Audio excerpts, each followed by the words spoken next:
কষ্ট করে নিজে না খায়া মসজিদে ছেড়ে দিয়েছিলাম, মসজিদে টাকা দিয়েছিলাম, মসজিদে ইট কিনে দিয়েছিলাম, মসজিদের পাশ কিনে দিয়েছিলাম, মসজিদের চাউল দিয়েছিলাম, মসজিদে আমি এই জিনিস করেছিলাম। আল্লাহ এই জিনিসগুলোর বিনিময়ে আমাকে কি দেওয়া হবে? আল্লাহ পাক বলছেন, বান্দারে শুনে না, আমি তোমাদের জন্য কি দান করবো।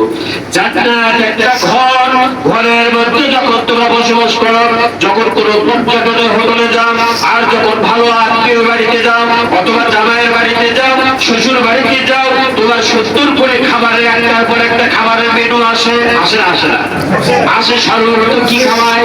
এই রোদের মধ্যে গেছো, রোদের মধ্যে গেছো, তোমার গা খাবে গেল। আল্লাহ রাব্বুল আলামিন 70 করে ঘোষণা করে, বান্দা যখন তুমি জান্নাতের মধ্যে যাবা, আর তোমার জন্য আমি প্রথম খাবার কিনেছি জানো, আমি তোমাদের নহরের পানি পান করাবো, এমন একটি শরবত পান করাবো, তোমার শ্বশুর বাড়ি যায় যাবো, তোমার শালীরা তোমাকে পান করাবো, ওই নহরের পানি আমি কি তোমাকে জান্নাতে পান করাবো।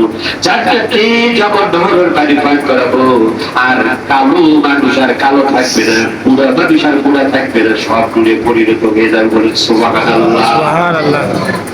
আল্লাহ ওয়াদা দিয়েছে এই ভালো কাজগুলো করে জান্নাত দেবে। আজকের দিনটাতেই ভাইরা আমার, গ্রামবাসীর কাছে অনেক চেষ্টা। আজকে আমি যদিও অসুস্থ, আমার বক্তব্য দেওয়া নিষেধ, তারপরেও কোরআনের বক্তব্য দিতে দিলে আমার বসে থাকে না। আল্লাহর কোরআনের কথা এইভাবেই বলাবে ইনশাআল্লাহ। দোয়া করেন, সামনে আমার অপারেশন, তারপরেও ডাক্তার নিষেধ করছে, তারপরেও আমি কথা বলতেছি কোরআনের কথা।